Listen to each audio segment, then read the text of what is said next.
What's going on, everybody? How you guys doing? Hope you guys are having a blessed Saturday evening, depending on where you are in the country or around the world. Hope you guys are doing well. Hope all of your blessings are getting answered and you're receiving them as you requested them. So before we get started, hey, if you haven't already, be sure to make sure you like, share, comment, subscribe, retweet it wherever you're watching. What's up, Abby? How you doing, man? Hopefully you having a good one as well.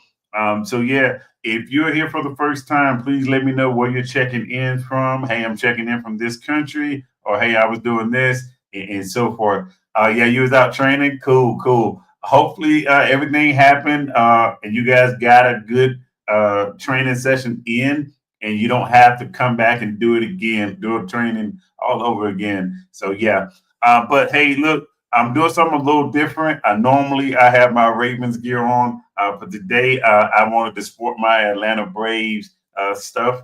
Nothing against the Orioles or anything like that. I actually like the Orioles, but I grew up watching Chipper Jones and Greg Maddux, so I've been a Braves fan as well. So hey, it is what it is. I like the game of baseball just like I like the game of football. But we got a good video for you guys today. The video for you guys today, as you guys can see in social media world, Cam Newton and Ryan Clark lit the world on fire when it comes down to social media about their takes of Jalen Hurts versus Cam Newton.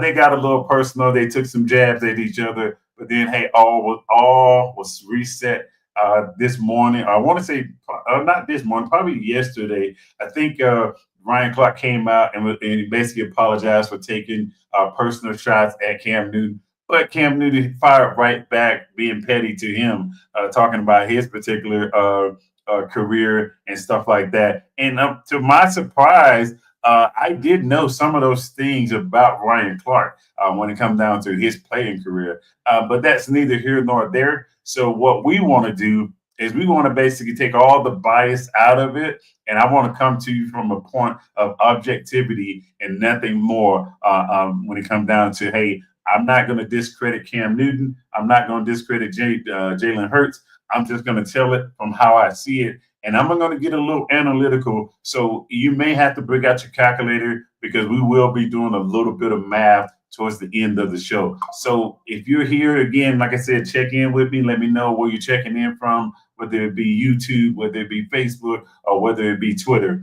But either way, I'm glad that you're here. I'm glad that you get a chance to watch this particular video. I will be doing something about the Ravens training camp and who I think is outshining what their expectations were up until this point. So without further ado, let's go ahead. I'm gonna pull up my slides, and then, as usual, I always ask you guys if you can't see my slides or something's too bright, something's too dark, or you can't hear me. Please let me know. Hey, I cannot hear you. I can't see you, or I can't see your slides, or whatever it may be, and then we'll go from there. All right. So first and foremost, I want to basically get this out there.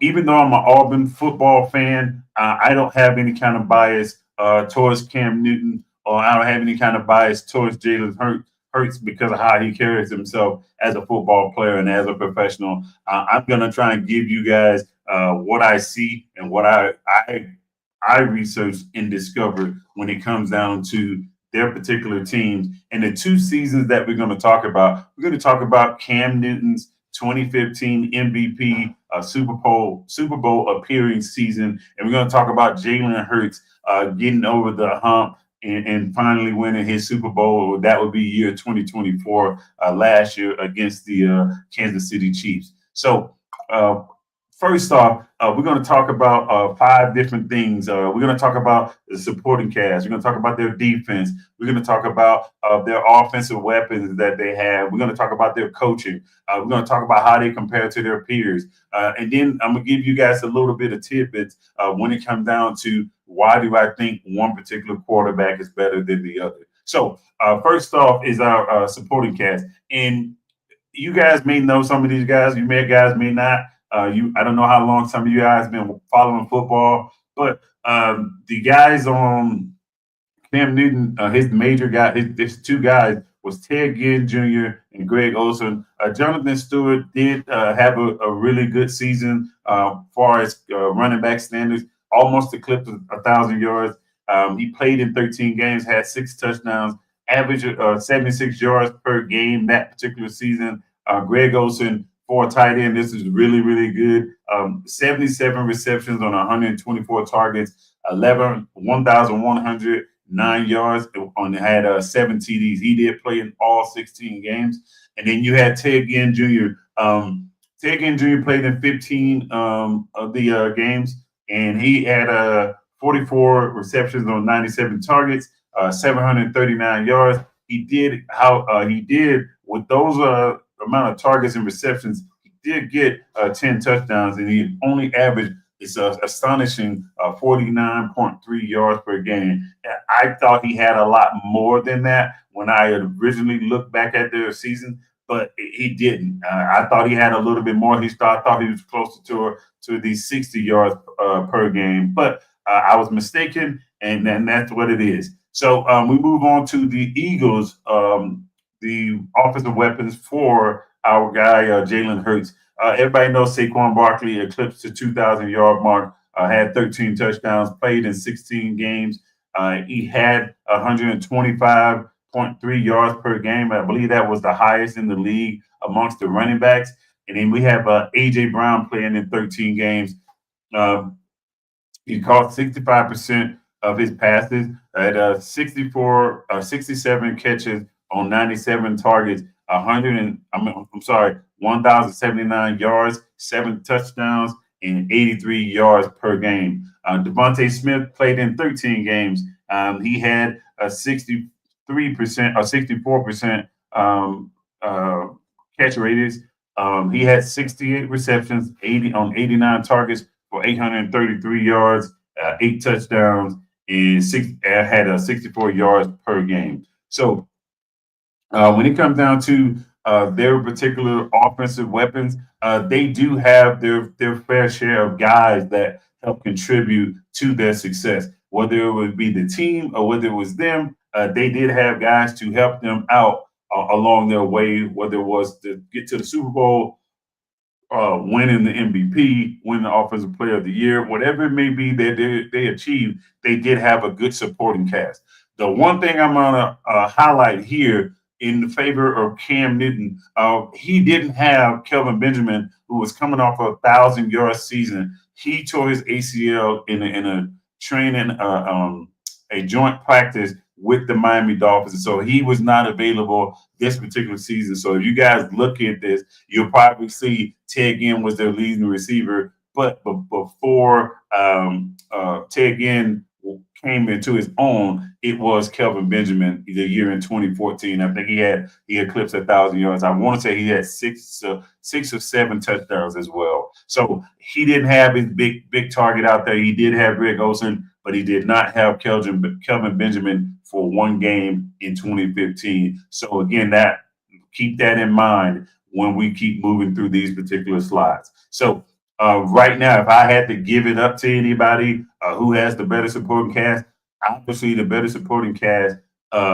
just by the sheer numbers, would be the Philadelphia Eagles. So, hey, that's a point. If you want to give it for Jalen Hurts, you can give that point up for Jalen Hurts. All right, moving right along. The next part of this is coaching. So with coaching, this is the thing that people kind of don't look at and they kind of overlook. And if you look at this particular team that Cam Newton had, every coach that he had was basically inexperienced to a degree, except for if you want to give Mike Shula or Sean McDermott credit for being in those particular spots, and you want to say, hey, okay, look, he gets a point for having more than 5 years of experience. But if you look over to the Eagles side of things, right, the Eagles have some guys that are inexperienced. But here's the kicker. The one thing that the Eagles had, and then they understood how to make all these pieces work, was a DC with over 10 years of experience and learning how, and he understood how to get multiple personalities to work within the system and nobody have any kind of egos and whatnot. Some of these guys, although they had their experience as an OC, their title on the coaching page was passing game coordinator. So I assume those guys was actually controlling the run game as well, and let it be just that. So as you look at it, and if you want to, splice it down the middle or whatever it may be, I would say the average coach for the Carolina Panthers, if you was to average out, these guys basically had about 3 years in underneath their belt, 3 years underneath their belt in their particular spots. That's not a lot of experience to be playing in one of the biggest games in their particular professional careers. So if we were to look at the Philadelphia Eagles, these guys had just a little bit more experience in certain spots. So the wide receiver coach, the wide receiver coach, the OC, and head coach Nick Sirianni. Again, they got some experience of doing these things. The other thing about this DC for them is he had head coach experience prior to being on the Eagles staff with Vic Fangio. These guys on the right in the on Cam Newton's coaching staff, these guys had no head coach experience before they came to the Carolina Panthers in 2015. So they did not have any head. That is huge. The reason why I say that is huge is because now we're talking, hey, look, I have a big piece of the pie, and then now I basically splice it down into an eighth possibly or a little bit less, and I don't have to worry. I don't have the responsibilities that I would have as a head coach. So that is significant when it comes down to, hey, look, I need you to go out and do what you need to do. And oh yeah, by the way, it's not going to be stressful to you because hey, you got a head coach experience, multiple years of it. So now, hey, you understand the grind that it takes. So you know what I need as a head coach, and you can give that to me without me having to stress about where it is going to come from. For instance, let's just say, hey, the practice scripts or the situational practices that I want to have. If I got a person that's on my staff that has been a head coach, that particular head coach can help transcribe those particular practices and make sure everything flows smoothly and routinely throughout the weeks and throughout the months of training camp, OTAs, the practice squad, whatever we have going on. That head coach, that particular coach can help that head coach out because they've been through that particular grind. So having a former head coach on your staff is a huge addition. So, all right. So the next thing we're going to talk about is we're going to talk about their opponents, each team's opponents, right? So when it comes down to the team's opponents, they were kind of neck and neck when it comes down to the strength of schedule. And it took me a little bit to kind of dig into the weeds of finding the strength of schedule. The strength of schedule is made by, ESPN, CBS Sports. They got a bunch of Walter football program, football reports.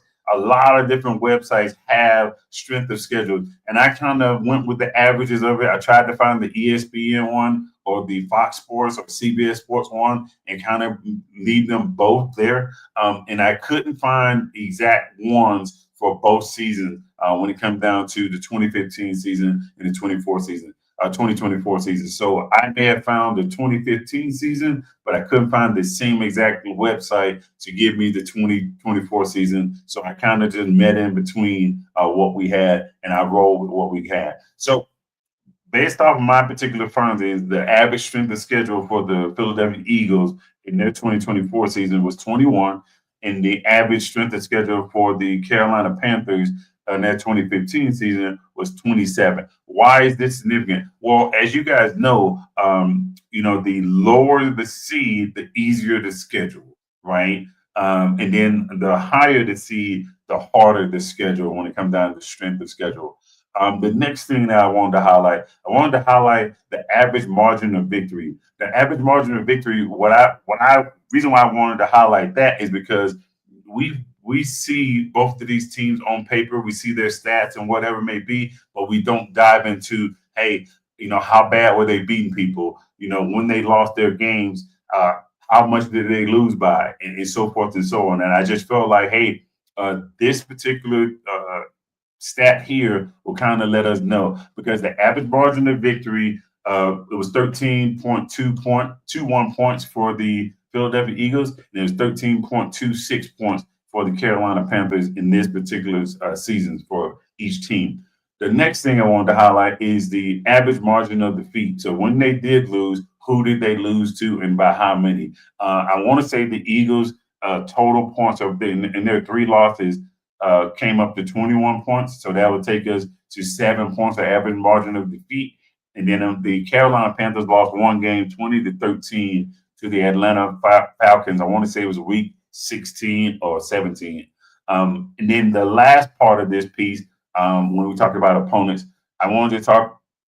I wanted to mention the wins against 10-win teams. Reason why 10-win teams is significant is because those teams are normally playoff teams. So if you stack up a lot of wins against teams that are successful or typically successful in this particular season, I think that says a lot about your particular team because again, a lot of people will look at teams that don't have a lot of wins against 10-win teams, and then they'll call them fool's gold. So again, these particular teams, if you want to sit here and say, hey, the Carolina Panthers were kind of fool's gold, or you want to say the Eagles were kind of fool's gold, I would really, really want you to go back and look at their particular season.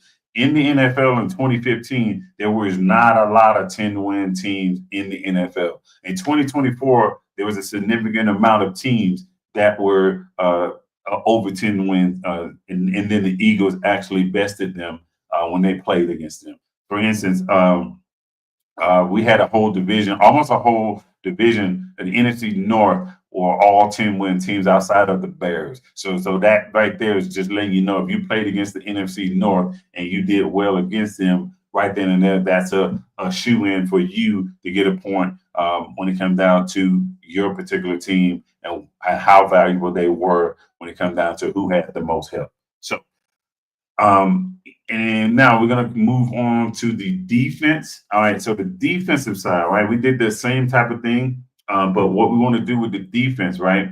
What I'm going to highlight next is I'm going to talk about this defensive support and what the defensive players provided the offense and whatnot. So in the 2024 season, last season for the Philadelphia Eagles, points for, they were second, points against, points allowed, they were first, meaning they had the lowest, they allowed the lowest. Turnovers, they were sixth. Interceptions, they were 12th. Total number of interceptions they've got was 13 as a team. C.J. Gardner-Johnson had 6 of those 13. Reed Blankenship had 4 of those 13. And sacks, they had 41 sacks as a defense. I thought they may have had a little bit more than that, but they didn't. Josh Sweat had 8 of those sacks. Nolan Smith had 6.5. Milton Williams had 5. Jalen Carter had 4.5.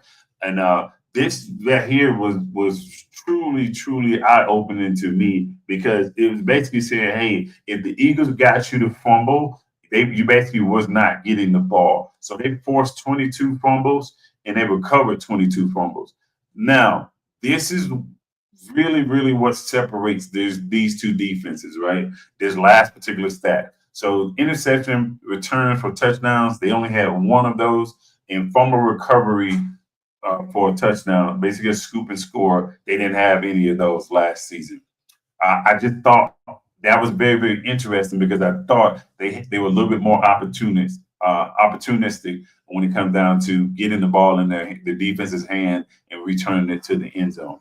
But that's neither here nor there. So now with the Carolina Panthers, points for, they were first. Their offense was pretty good. Points against or points allowed, 6. They were 6th. Turnovers, meaning the turnovers in the league, they were first. And interceptions, they were first as well. So you can see this team being well-rounded. A lot of people look at this team and some people say, hey, Cam Newton kind of carried them and whatever. Okay, you can say that because he scores the touchdowns, but you can also sit here and look that defense, they were not slouches when it comes down to their productivity for this particular year. So for interceptions, they had 24. That was league leading. Kent Coleman, who was the free safety, he had 7 of those. Thomas Davis had 4 of those. He was a linebacker. And then Josh Norman, the cornerback, had 4 of those. So again, that's only 15 of those interceptions. That means 9 more interceptions are not accounted for on this particular slide. That is crazy to think about. This particular defense achieved what they achieved with the coaches that they had, not having that much experience as coaches or position coaches and whatnot. So the next one is really, really eye opening. And the reason why I say it's really, really eye opening is because, again, we didn't look at this team as having a dominant defense. And I just believe a lot of us overlooked them because of the heroics of Cam Newton in certain parts of the game or in the season. So they had 44 sacks. Kawan Short, their D tackle, had 11 of those. Man, that's unheard of for a D tackle to have that many sacks. I know for a fact if we see this day and age, that guy is definitely making All Pro as he did on this particular year. Mario Addison has six sacks.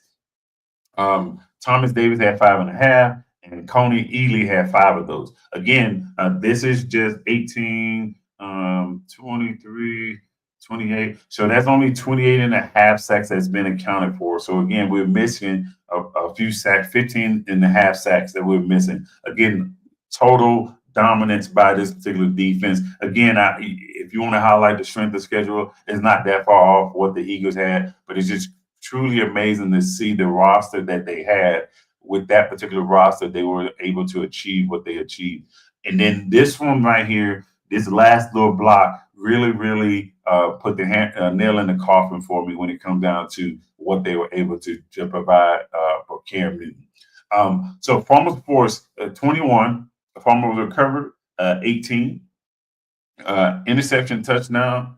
Basically, any pick sixes, they got 4 of those. I know Josh Norman had 2 of them, which was league leading. And then fumble recovered for a touchdown, basically scoop and score. They had 1 of those. So right then and there, if you just look at it like, hey, this particular defense, the Carolina Panthers, were on the same level. I know people don't want to hear about it, but they were on the same level as this Eagles defense, right? When it comes down to it. Now, it may look a little different, but if we go stat for stat, these guys are on the same level of each other when it comes down to, hey, some of the things that they did and some of the things that the Eagles did. So if you look at it and you want to sit here and say, okay, look, this guy wasn't carrying the team or this guy wasn't carrying the team, they're basically similar. So whatever you can say for whatever you can say for Jalen Hurts, you can say the same thing for Cam Newton. What's going on, Armani? How you doing? Hopefully you're having a good one. Please let me know where you're checking in from. So either way it go, I'm going to give the point to Cam Newton in this particular situation. Here's the reason why. But once we get to the end, I'm going to tell you what did he account for when it comes down to the offense and their production and whatnot. All right, moving right along. All right, so now we're going to talk about their peer rankings, and we're talking about peer rankings. When I'm talking about that, how they compare to their peers before the draft and then after the draft. And all I did was I took 3 years from where they were to where they are now. And the reason why I did that is because of Jalen Hurts having a shorter career. I didn't want to take it 5 years or 4 years or whatever, because I knew for a fact Jalen Hurts didn't start. So it would be very, very unfair for me to put the rankings out there for Jalen Hurts having a year to where he didn't start. Basically, the Philadelphia Eagles, when they drafted Jalen Hurts, they were looking at him not replacing Carson Wentz, and they was trying to do a 2-quarterback system with Doug Peterson as the head coach. That was the plan. For some odd reason, that didn't go well the way it was. Carson Wentz started to get injured, and then now it was like, hey, okay, all right, man, we're going to shift. And then Doug Peterson ultimately got fired after winning the Super Bowl. And then, hey, in comes Jalen Hurts. All right, here we go. We are good to go now. We're going to roll with what we got. And then that's where we are. So either way it go, I gave them 3 years. I thought that was the one of the fair ways to do it, to see how they were looked at amongst their peers before the draft, and then see how they fared their first couple of seasons as a full-time starter. So Cam Newton, Was first in Bleacher Report rankings, pre-draft, college quarterback coming out in 2011 in the 2011 draft. Second by SB Nation. First by Walter Football. Jalen Hurts, again, I was trying to find the same type of websites that was ranking these guys so we can kind of get the same type of audience ranking these people. And there was ultimately no bias in it. But they were kind of hard because again, some of these older websites are no longer operating, or somebody has bought them out, or whatever it may be. So I did find some of them. Like for instance, I did find the Walter Football rankings for Jalen Hurts. The same thing I did find for Cam Newton. So I was able to get those.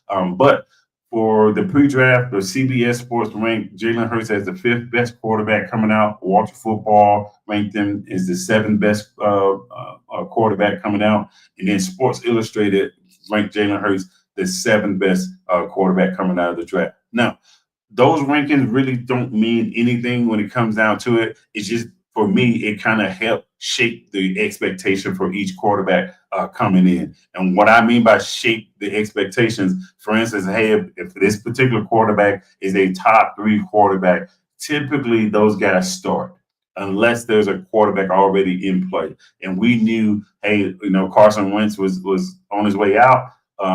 And once Carson Wentz was on his way out, it was like, hey, we're going to give the keys to Jalen Hurts. We knew that particular situation was there in Philadelphia. It just was a matter of time. How long was it going to take? With the Carolina Panthers, there was no, hey, we're going to try and slowly roll you in here and let you have a quarterback competition. It was, hey, we're drafting you number one overall. We want you to be the guy. There was at no point people thinking Derek Anderson was going to eclipse Cam Newton as a starter, unless there was some kind of injury. There was just no particular talks about that even happening at all. As long as Cam Newton was healthy, he was going to be a starter, and that's what it was. But however, in post draft, as you guys can see, I'm gonna do Jalen Hurts first. In 2021, NFL.com had Jalen Hurts ranked as the 17th best quarterback in the NFL. In 2022, PFF.com had Jalen Hurts as the fifth best quarterback. In 2023, Sporting News had Jalen Hurts as the fifth best quarterback. And I will tell you, last year, in 2024, depending on who it was you talked to, he was either number one or number two on the postseason rankings because he won the Super Bowl. That's what it was. And people kind of elevated him over some of the quarterbacks that didn't get to the Super Bowl. But I will tell you, if you look at the 2025 preseason draft or preseason rankings or whatever, I don't think most people have Jalen Hurts as a top two quarterback. And that's where the big, disconnect happens, because some people think, hey, because he won the Super Bowl, he has to automatically be top five. He has to automatically be top 10. He has to automatically be number one or number two. And the losing quarterback has to be number one or number two. I don't particularly agree with any of that. I want to take the totality of the quarterback and what they have accomplished for their season. Because again, I love that everybody wants to say, hey, you won the Super Bowl, you get to be a top five quarterback. But it just does not work like that. And here's the reason why it shouldn't work like that. Because I can almost assure you, when Matthew Stafford won his Super Bowl, when Joe Flacco won his Super Bowl, when Matt Ryan went to the Super Bowl, I can almost assure you those guys didn't leapfrog players or quarterbacks because of just going there or just winning one of them. I think they looked at their totality of their seasons. Hey, this particular guy won the MVP. Okay, got it. That, for me, those are the type of things that carry more weight than, hey, just getting to the Super Bowl by itself and winning the Super Bowl by itself. Because I can tell you right now, if I was to tell somebody, hey, Joe Flacco is better than Dan Marino, some people would laugh at me because this guy has 60-some thousand yards in his career and a few hundred more touchdowns than Joe Flacco. So that would be absurd for me to sit here and say that. But because he won the Super Bowl, we wanted to put that guy ahead of somebody that didn't win the Super Bowl. At the end of the day, I understand, hey, he won the Super Bowl. He may be the Super Bowl MVP or whatever it may be, but that is not the end all be all when it comes down to if I'm going to definitively say a player is better than one another. And I just don't see how we're doing that because I think it's once we made winning a quarterback stat, that's when this stuff started to get tied to, hey, who wins and who doesn't win or whatever. And that's all fine. And we just got to make sure that, hey, we take a step back and we don't let our fandom take over and our fandom take over. And we, is a quarterback that we like, and we want to automatically leapfrog him over two or three quarterbacks that we know are definitely better. So I just think we need to put a pause on that and not continuously do that each and every year because there are going to be some people that win the Super Bowl for their first time in the next 5 years. And if that happens, I'm not going to come back and say, hey, you know what? This guy is now better than this quarterback because he just won the Super Bowl. That makes no sense to me. That just doesn't. I don't see how that works, especially if this guy has been outperforming the quarterback that won the Super Bowl year in and year out. And it just so happened his team was a little bit better in the time they needed to be,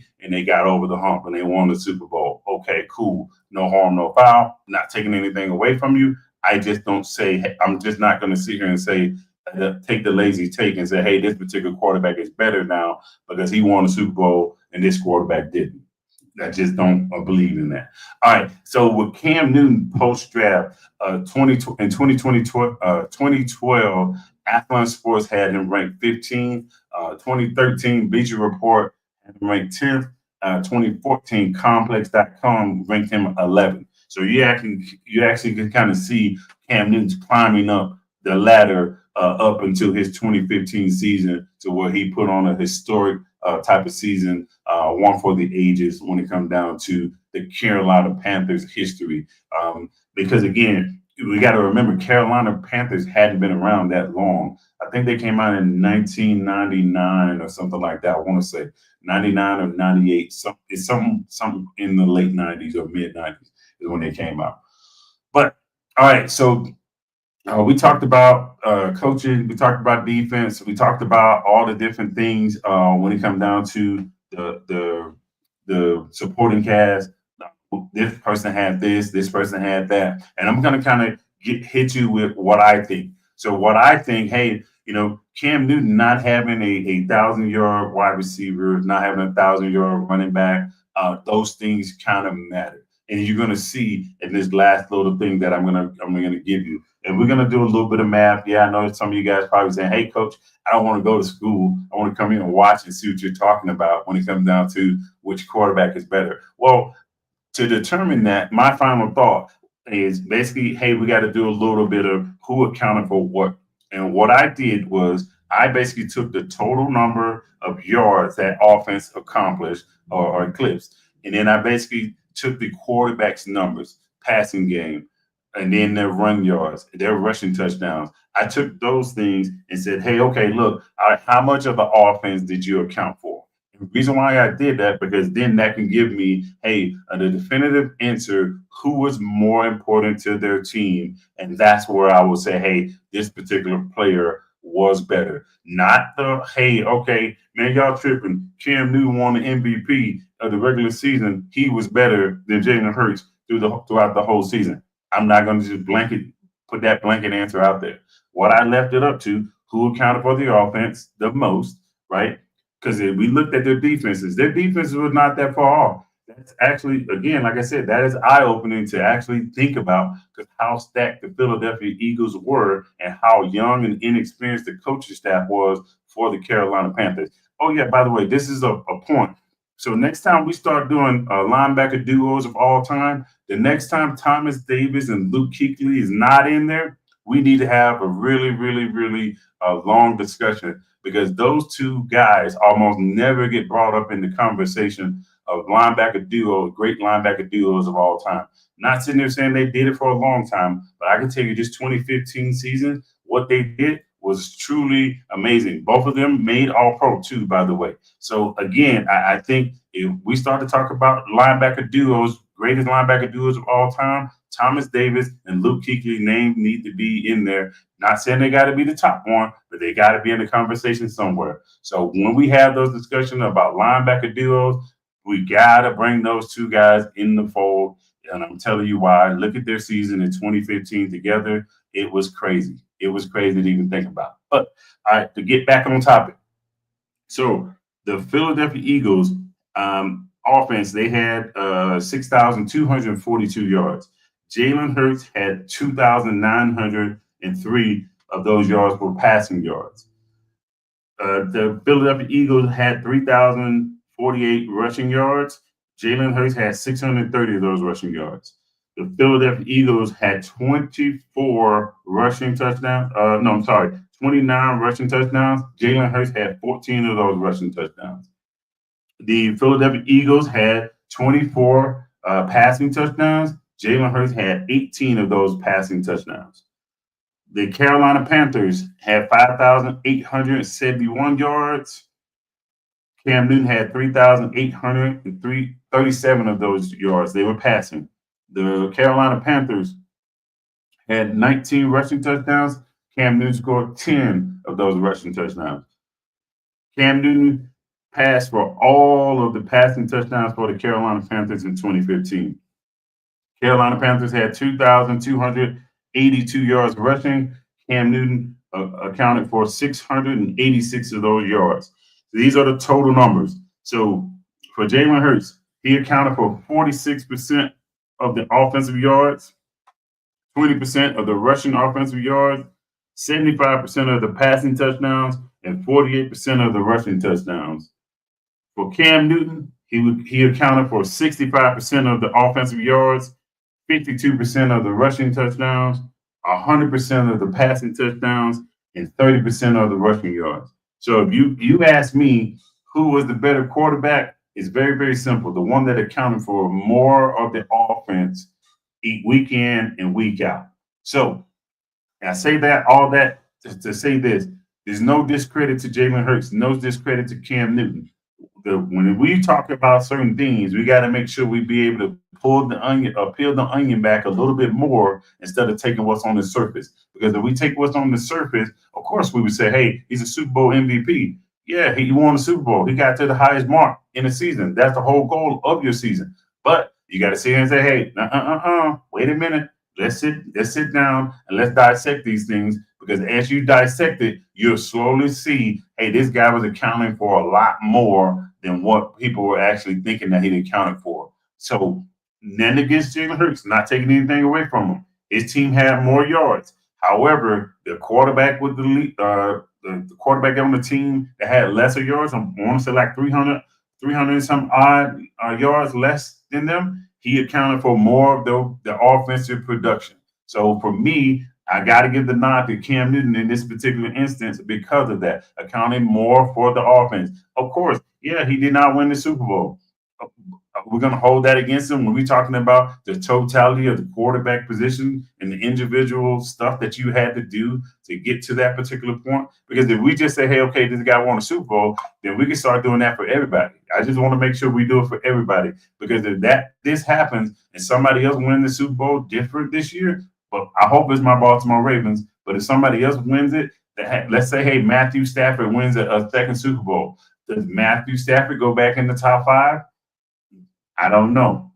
But according to some of y'all logic, he automatically gets in the top 5 because if he wins the Super Bowl, that allows him to leapfrog somebody else that he's currently under when it comes down to the quarterback rankings. So, again, thank you guys for chiming in here. If you got any questions, if you want to know anything, please let me know. You got any kind of comments you want to get lay out there, please let me know. I'll stay here for about 2 more minutes, and then we'll go ahead and get out of here. I just want to come in here and get you a nice short video. This is shorter than usual. I'm trying to trim them down and not give you guys as much stuff, but hopefully you guys understood my particular point when it comes down to this particular debate. Hopefully this spells it out for you guys, and then we'll go from there when it comes down to any other questions that you guys may have about this. Hopefully we never ever see these things again. Get you guys to start thinking outside the box instead of saying, hey, this particular guy went further than this quarterback, so he got to be better. That is not always the case. So please don't do that in the near future. allow yourself some time to sit back and not think on the emotions, and then say, once I'm done with my emotional thinking, now I can actually see how this quarterback was better than this quarterback. And we only do that with quarterbacks. That's the other thing about it, because most of the time nobody's going to go to bat for a running back. Nobody's going to go to bat for a tight end. Nobody's going to go to bat for a wide receiver. Or if they do go to bat for them, it's kind of like, hey, okay, you can't really argue certain things because either the receiver has a lot of yards or a lot of touchdowns. They rarely ever have a lot of touchdowns and a lot of yards. And when they do have a lot of touchdowns and a lot of yards, there's almost no argument for that particular wide receiver because you can't argue anything against it. For instance, when Cooper Kupp won the Triple Crown, nobody could argue he wasn't the best wide receiver. Same thing with Devontae Adams and Tyreek Hill when they had their time that they were going. Nobody could really argue who was the best wide receiver because those guys put up the numbers and they had the records and they got to the playoffs and made significant runs. So it is what it is. But until next time, hey, thank you guys again for tuning in, and appreciate you guys for all the support. Thank you again, and you guys have a blessed one. We'll see you in the next one. Peace.